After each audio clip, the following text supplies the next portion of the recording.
किसी ने बड़े कमाल की बात कही है कि प्रार्थना परिस्थिति नहीं बदल सकती लेकिन इंसान का चरित्र बदल सकती है।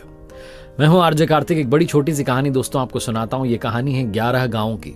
एक पंचायत में 11 गांव थे जहां पिछले कई सालों से सूखा पड़ रहा था, अकाल पड़ रहा था। उन 11 गांव के लोग परेशान थे और बार बार सरपंच साहब के पास जाते थे, कहते थे कुछ करवाइए। और वो कहते थे सरकार जितनी मदद कर सकती है उतनी कर रही है, अब क्या किया जाए अगर बारिश नहीं हो रही है। किसी ने उन्हें सलाह दी कि यहाँ से 100 किलोमीटर दूर एक मंदिर है जहाँ पुजारी जी रहते हैं और वो हवन करवाते हैं। अगर उन्होंने वर्षा वाला हवन करवा दिया तो आपके गांव में अवश्य वर्षा होगी, लेकिन आपको वहां जाकर के उनसे मिलना पड़ेगा। 11 गांव से कुछ लोग जो थे इकट्ठे होकर के बस से गए। 100 किलोमीटर दूर वो मंदिर था, जाकर के मिले पुजारी जी से। उनसे कहा कि हमारे गांव में कई सालों से सूखा पड़ रहा है, बारिश नहीं हो रही है। पुजारी जी ने कहा चिंता मत कीजिए।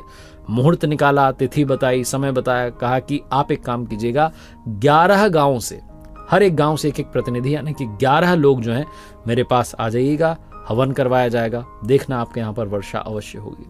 11 गांव के लोग बड़े प्रसन्न हुए, जाकर के अपने अपने गांव में ढिंडोरा पीट दिया, बता दिया कि भैया बारिश होने वाली है, हवन होगा, उसके बाद बारिश ही बारिश। जो तिथि थी, जो मुहूर्त था, समय था, तय समय पर ये लोग पहुंच गए बस में बैठ करके वहां मंदिर तक।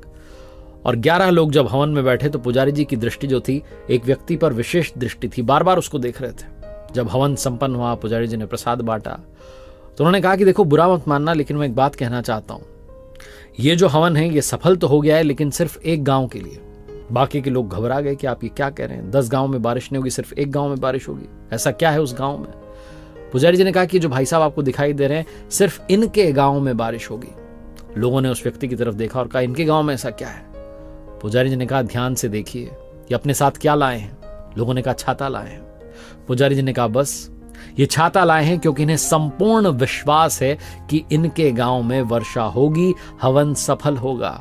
आप लोगों को तो भरोसा भी नहीं था कि बारिश होगी, आपको तो लगा कि किसी ने कह दिया है। पुजारी जी हवन करवाते हैं, मंदिर में चले जाते हैं, आ गए आप कि चलो एक ट्राई ये भी कर लेते हैं। लेकिन इनको लगा कि एकमात्र जो है उपाय है और ये उपाय अगर सफल हो गया तो सब कुछ अच्छा होगा।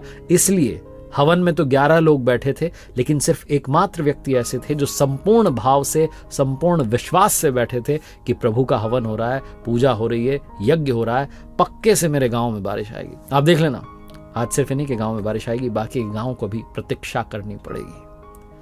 वो 11 लोग प्रणाम करके चुपचाप वहां से चल दिए और रास्ते में बात करते जा रहे थे कि ऐसा थोड़ा ना होगा कि बारिश आ जाएगी। जब वहां पहुंचे तो सबसे पहले उसी भाई का गांव आया जिसके लिए पंडित जी ने कहा था, जो छाता लेकर आया था। जैसे ही वो बस से उतरा वहां बारिश शुरू हो गई। 10 के 10 लोग अपने अपने गांव में बस से उतरते चले गए, लेकिन किसी के भी गांव में बारिश नहीं आई। सिर्फ एकमात्र व्यक्ति के गांव में बारिश आई, क्योंकि प्रभु भी कहते हैं कि प्रार्थना से परिस्थिति नहीं बदल सकती लेकिन चरित्र बदल सकता है, और जब चरित्र बदल जाता है तो परिस्थिति अवश्य बदलती है।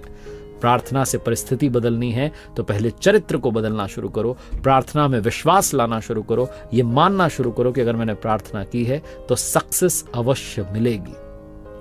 हम में से बहुत सारे लोग मंदिर तो जाते हैं लेकिन छाता ले जाना भूल जाते हैं। विश्वास करना है तो संपूर्ण कीजिए, अपने आप आपकी लाइफ में सक्सेस आप तक चल कर आएगी।